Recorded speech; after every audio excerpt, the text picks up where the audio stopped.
¿Conocés los planes de salud de Andar, la obra social de los viajantes vendedores? Planes para empleados en relación de dependencia, monotributistas y particulares. Solicita un asesor comercial al 0810-345-0184.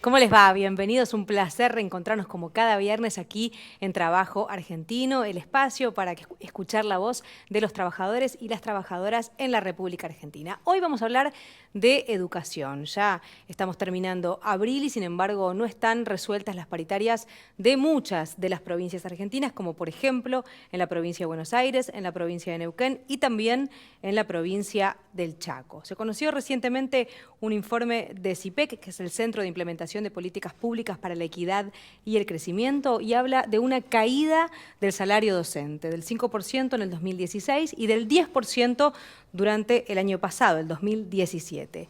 Esto en un contexto con dos temas de fondo. Por un lado, la necesidad que plantean los maestros de una paritaria nacional y por otro lado, lo que están reclamando también es la reducción del presupuesto para la educación que influye, por ejemplo, en el programa de compensación salarial, por lo que el 60% de los recursos se lo quedan 5 provincias, las más ricas de las provincias argentinas.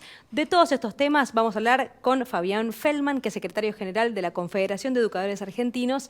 Te damos la bienvenida. Gracias por venir, Fabián. Gracias por invitarnos. Bueno, una semana muy movida esta para los educadores. Hubo un paro aquí en la ciudad de Buenos Aires, se realizó en la jornada de ayer y siguen adelante con el reclamo, sobre todo de la paritaria nacional. ¿Cómo estás viendo lo que viene ocurriendo en materia de educación en la Argentina? Bueno, nosotros desde el año pasado venimos reclamando la paritaria nacional docente, porque para nosotros es ley, a partir de la Ley Nacional de Educación, de la Ley de Financiamiento Educativo. El año pasado no hubo paritaria nacional y este año el gobierno convocó dentro de un decreto a reuniones de las cuales hemos participado y seguimos participando, que es dentro del marco de la Ley de Financiamiento Educativo. Por supuesto, en cada reunión que hemos tenido, nosotros hemos solicitado, al igual que las organizaciones que nos acompañan, la necesidad de discutir el tema salarial, como lo hace el conjunto de los trabajadores.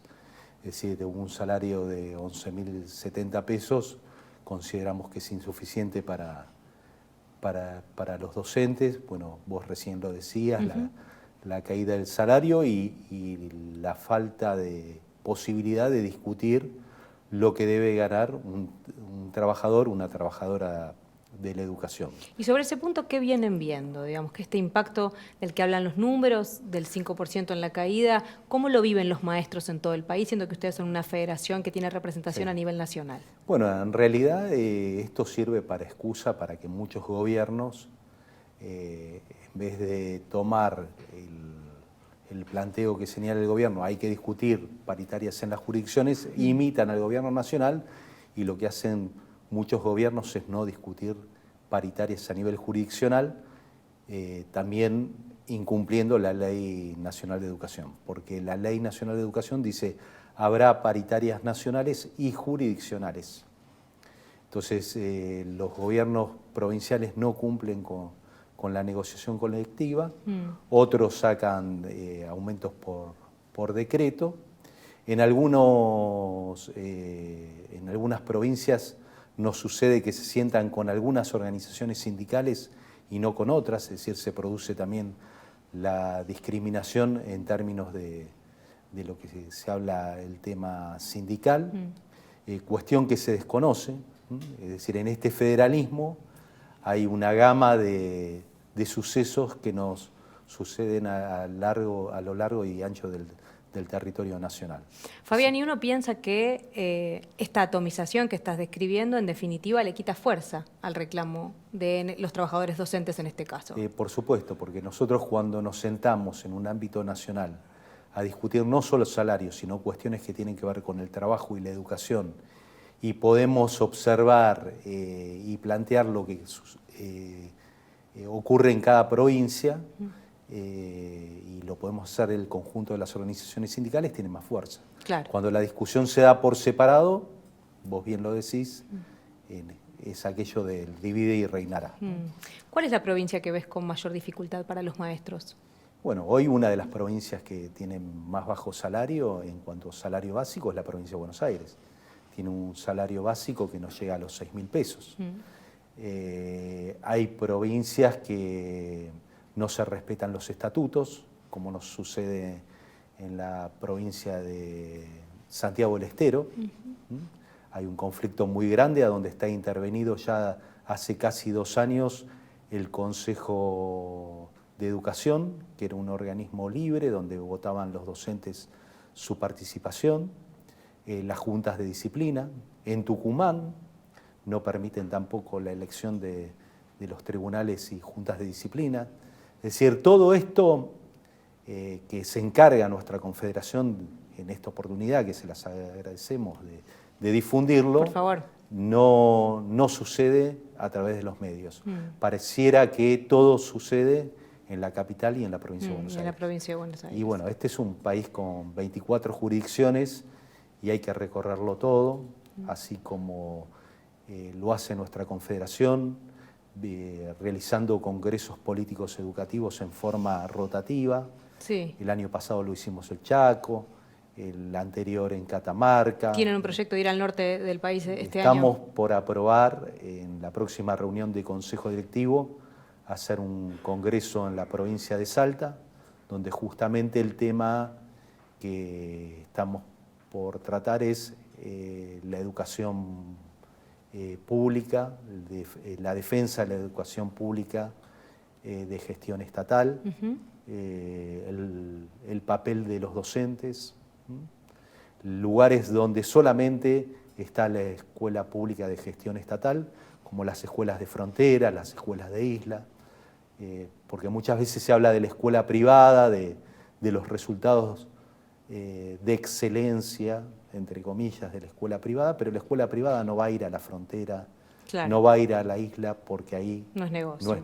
Claro. Entonces, nosotros justamente en este congreso próximo, que generalmente lo coincidimos ya desde hace algunos años con el Día Mundial del Docente, que es el 5 de octubre, en todo el mundo se celebra el Día Mundial del Docente, nosotros iniciamos nuestro Congreso Político Educativo de la Confederación de Educadores Argentinos. Lo proyectan para la provincia de Salta. A propósito de esto que decíamos de la importancia del federalismo, ¿hay alguna provincia en la que los docentes estén bien? Que estén bien, no hay ninguna provincia, porque realmente el docente no podemos decir que gana y es reconocido como merece. Hay lugares donde podemos decir se reconocen determinadas cuestiones, pero sería injusto decir que en una se... Claro. Porque en realidad hay muchas dificultades para realizar el trabajo docente. El docente muchas veces es estigmatizado, que falta, que no cumple con su horario, y en realidad la tarea docente es muy ardua. No solo se trata de enseñar una currícula, sino de atender problemas sociales que a veces los mismos padres no lo atienden, y a donde se trata es en la escuela. Fabián, ¿y por qué te parece que el gobierno nacional de alguna manera eligió como uno de los blancos para establecer un conflicto y marcarlo claramente como un otro es a los docentes, sobre todo a las agremiaciones de provincia de Buenos Aires? ¿Por qué te parece que se construye políticamente un sujeto conflictivo que es el maestro? Bueno, del maestro a veces se opina como todo el mundo opina de la selección nacional, ¿no? Es decir, claro que todos pican un poco claro, ese tema. Pareciera que de como educación, todos fuimos a la escuela, claro. ¿no? Le voy a decir en términos prácticos. Y a veces el que se ve afectado por una situación cotidiana con el que directamente trata, ataca al docente. Pero no es la mayoría. Es decir, muchas veces la escuela es la que contiene. Nosotros decimos, cuando este país estaba en llamas en el año 2001 y había saqueos, la comunidad se sentía refugiada en la escuela. Y fue así que los comedores escolares, que hoy tienen más vigencia porque lamentablemente hay falta de trabajo, funcionan más los comedores, los chicos y la comunidad toda, y es el lugar de encuentro, es el lugar de las fiestas populares. Sí. Así que más allá de los ataques que pueda hacer el gobierno de turno en general, podemos decir que la comunidad defiende la escuela porque la escuela es de todas y todos. Antes de pasar a una entrevista que hicimos, que quiero que compartamos también con todos ustedes, una referencia sobre esto que estás diciendo. En los 90 decíamos, a la escuela se va para comer. ¿Está pasando eso hoy o todavía no en la Argentina? Sí, está pasando, hay crecimientos en los comedores porque hay suspensiones en los puestos de trabajo, sobre todo en el conurbano, y nosotros esto lo habíamos dejado de ver en parte, y es muy digno que nosotros decimos que cada trabajador pueda dar el plato de comida y estar junto con sus hijos a la hora del almuerzo y a la hora de ¿Qué está pasando con, ha circulado mucho esta semana en redes sociales, fotos inclusive de que a los chicos les toca una fruta y medio sanguchito? Por ahí, en algunos casos, para algunos nenes, es la comida de todo el día. ¿Hay una reducción, lo están notando ustedes, una reducción de los presupuestos y lo que comen los nenes en las escuelas? Sí, ese es el planteo de muchos cooperadores, sobre todo en la provincia de Buenos Aires. Bueno, ayer la gobernadora iba a anunciar un incremento. Bueno, también crecen los costos para las cooperadoras y para algunos consejos escolares que son los encargados de administrar la comida. Claro. Bueno, te propongo que compartamos una entrevista. Conversó la producción de Trabajo Argentino con Ariel Fisbein, es el director del programa de educación de diálogo interamericano. Están elaborando un documento y un programa, viene a través de la Organización de Estados Iberoamericanos, y piensan la educación de toda la región y también la de la Argentina. Veamos lo que decía. Lo que encontramos en Argentina y en muchos otros países es que en realidad lo que tenemos es lo que algunas personas llaman una semiprofesión, o casi como que es la diferencia entre ser paraprofesional o un profesional similar a, digamos, a los doctores. Y entendemos que si realmente queremos que la educación mejore, necesitamos que la profesión docente se nos vaya pareciendo más a la profesión de los doctores. Cuando hablamos de meritocracia, lo que estamos hablando es de realmente enfatizar el rendimiento, la calidad, el mérito, de ahí lo de meritocracia. ¿Cuáles son los puntos críticos? Primero, quienes entran a estudiar para ser docentes. Segundo, es la entrada a la carrera, qué es lo que hace falta para ser contratado y habilitado para ser docente. Y en tercer lugar, es la carrera propiamente dicha, es decir, cómo se avanza, cómo se paga, cómo se evalúa, etcétera. Bueno, Fabián, allí lo vemos, un cuestionamiento a, de alguna manera, cómo está pensado el sistema de la carrera docente en el mundo, también en la Argentina, y un concepto que introduce que es el del mérito, para establecer, por ejemplo, aumentos salariales. Bueno, en principio es agraviante el planteo hacia los docentes, que es una semicarrera, porque este es un título profesional que está establecido como carrera docente. Hay estatutos que establecen la carrera docente, el modo de ascenso, del concurso de antecedentes y oposición. Ahora, este planteo de estos señores que giran en el mundo es porque cuando hablan de mérito es la meritocracia, ¿no? Es decir, lo dice claramente, claro, el concepto es la meritocracia. Claro, sin tapujos lo dice. Claro, Y eso es claramente lo que se planteaba en la década del 90, donde se intentaba suspender los estatutos, suspender la posibilidad de ascensos y antigüedad que establece nuestra profesión docente, y que por supuesto nosotros como organización sindical estamos en contra, no porque conspiremos contra esta idea, sino porque los docentes, nosotros siempre decimos, los docentes no podemos hacer todo, pero para producir los cambios se debe consultar a la docencia, que tiene la especificidad en el quehacer. Es decir, para cualquier profesión, si nosotros queremos un cambio en la medicina, tenemos que consultar a los médicos.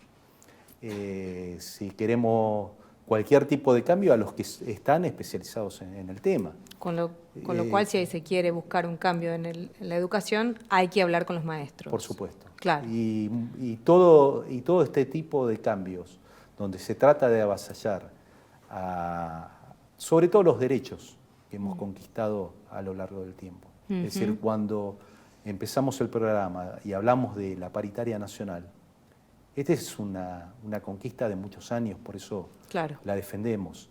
Y dentro de esa paritaria nacional, nosotros logramos que los docentes y sus organizaciones sindicales seamos sujetos de derecho en el tema de la formación y capacitación docente. Porque, como decíamos recién, hay escuelas de frontera, hay escuelas rurales, hay escuelas de isla, que inclusive en el gobierno de la provincia de Buenos Aires se han intentado cerrar. Se cerraron, de hecho. Recientemente. Algunas se restablecieron. Pero... y es la comunidad la que nuevamente tuvo que pedir eso. Es porque no se considera ni la voz de la comunidad ni la voz de Interesante lo que decís sobre respetar la voz de cada una de las profesiones o de los trabajos para modificar, en todo caso, una disciplina. Otro tramo de la entrevista a Ariel Fisbein, en el que habla del perfil de los docentes. Entonces, el primer punto que yo te planteaba es quienes entran a estudiar la docencia. La pregunta es, por hacerlo muy sencillo, es si los que entran a estudiar la docencia son los alumnos de secundario mejor preparados, con más compromiso, con más rendimiento académico, etcétera, o si ya al entrar a estudiar la docencia es vista como una, digamos, carrera de bajo prestigio que no convoca a los jóvenes con más capacidades. Hay muchos países en los que no tenemos datos, por ejemplo en Argentina no sabemos, pero en los países donde sí hay datos sobre, por ejemplo, cómo les fue en el secundario, cuán buen rendimiento tienen los alumnos que entran a estudiar docencia relativo al resto de los alumnos, lo que muestra es que tienden a ser no los alumnos mejor preparados, sino los peor preparados. Y eso es una de las cosas sobre las cuales muchos países están empezando a trabajar como para cambiar. Claramente ahí Argentina está muy por detrás de donde debiera estar, en cuanto a apuntarle a que los jóvenes que entren el estudiar para ser docente, hacerlo como una carrera de prestigio y de rigor. Fisbein pertenece a una organización que se llama Diálogo Interamericano y que proviene de los Estados Unidos. Parece que son los peores alumnos quienes se dedican a la docencia, según su mirada. Claro, sí, por supuesto que nosotros volvemos a decir que es agraviante, que rechazamos no debe ser docente el señor que habla sobre educación. Sus dichos, y que de ninguna manera se puede aceptar. Hay un ingreso a nuestra carrera docente que está establecida por los estatutos. Y es más, nosotros podemos decir, hay alumnos de secundario que pudo no haber leído bien en la secundaria y hoy son excelentes profesionales, médicos, periodistas. Es decir, realmente eso es para estigmatizar, como decíamos recién, al docente, para ponerlo frente a la sociedad en un mal papel, y que de ninguna manera se condice con la práctica. La última parte de esta entrevista, un fragmento en el que habla de la carrera docente en sí misma. Veamos. Y el tercer punto, y es quizás el más obvio, es lo que yo te mencionaba de la carrera docente. ¿Qué quiere decir esto? Uno es el que haya un sistema de evaluación de desempeño que pueda ir dándole feedback al docente de cómo está yendo, qué resultados está teniendo frente a los alumnos. Un sistema de feedback y un sistema de apoyo para ayudar a aquellos docentes que no les está yendo bien. Pero tiene que tener también un esquema de progresión en la profesión que no implique que la única manera de progresar es salir del aula. Eso requiere de poder tener docentes, digamos, de distintos niveles, o que puedes progresar frente al aula con mayor jerarquía, obviamente con mayor salario, no simplemente por el paso del tiempo, tuve 10 años, entonces voy a ganar más que uno que tuvo 8 años, sino en función de los resultados que vas obteniendo, de tu desempeño, de tus evaluaciones, del feedback que vas recibiendo, del esfuerzo que mostrás en mejorarte. Bueno, allí estaba, ¿no? Una ONG que viene de los Estados Unidos y que lo que plantea es que los aumentos salariales de los maestros deberían ser no por antigüedad, por el paso del tiempo, sino por un orden de mérito, me imagino difícil de evaluar. Sí, reiteramos que esta es una idea que resalta lo que sucedió en la década de los 90, es resultadista, reitera el tema de la meritocracia, no tiene en cuenta los estatutos. Es más, en la década del 90 decían, el problema de la educación son las organizaciones sindicales y sus estatutos, y hay que eliminarlos. Bueno, nosotros obviamente estamos en contra porque los estatutos son producto de leyes que se han construido a través del tiempo con lucha, y que hay una obligación, sí, del Estado. Es decir, nosotros no decimos que el docente no debe formarse y capacitarse, pero eso es una obligación del Estado de lograr que sus trabajadores sean cada vez mejor. Por eso nosotros ya en la paritaria nacional habíamos obtenido un programa que se llama Programa Nacional de Formación Docente, a través de un instituto, que es el Instituto Nacional de Formación Docente. Hoy dentro del Ministerio estamos discutiendo en una de las comisiones el tema de la formación docente y recuperar ese programa que se denominó Nuestra Escuela, para que los docentes puedan ser capacitados de forma gratuita. Y permanente, ¿no? Y permanente. Es decir, es como la educación en sí mismo debe ser permanente, ¿no? Claro, claro. Bueno, a propósito, si lo mencionas, hablemos un poco de cómo está en este momento en líneas generales la educación en la República Argentina, con una mirada diferente, no resultadista de lo que está ocurriendo, pero sí en pleno debate en estos días. Por ejemplo, Adriana Puiggrós, muy conocida, por supuesto, una especialista en educación en la República Argentina, sostiene que hay un proceso mundial de mercantilización y de privatización de la educación. Un estudio del Centro de Educación Argentina dice que en el país, entre el 2003 y el 2015, la matrícula de estudiantes en escuelas estatales públicas, las del Estado, cayó un 12%, y que en las privadas, en cambio, subió un 27%. En la actualidad, los problemas por la subejecución presupuestaria y por presiones que amenazan el derecho humano básico a la educación es lo que también se está poniendo en juego cuando hablamos de estos temas. ¿Ocurre esto, Fabián, en todo el país? ¿Efectivamente hay un traspaso de la educación pública a la privada, de los alumnos y de las familias? Sí, ocurre a nivel mundial, es decir, hay un intento de mercantilizar la educación. Nosotros, como organización nacional, también pertenecemos a una organización que es la Internacional de la Educación y a la Internacional de la Educación para América Latina, donde sostenemos que la educación es un derecho social y que no es mercancía. Y que lo que nosotros tenemos que garantizar es que es ese derecho social. Es decir, como otros derechos que debe tener la población, que es la salud, la justicia, la educación tiene que ser para todas y todos. Por eso defendemos lo público estatal.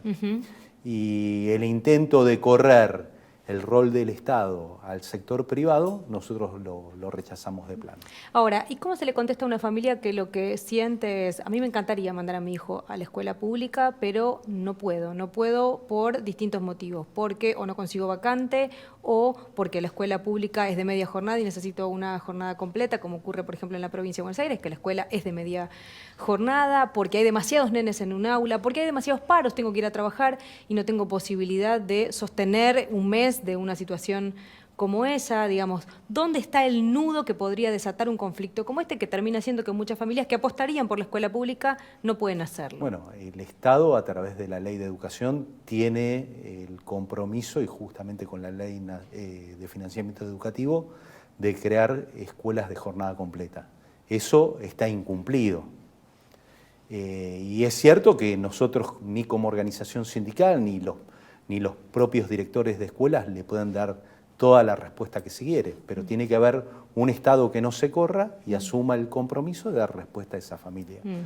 Lamentablemente hoy... O sea, sería con más Estado la solución. Más Estado y más inversión por parte del Estado en la educación pública estatal.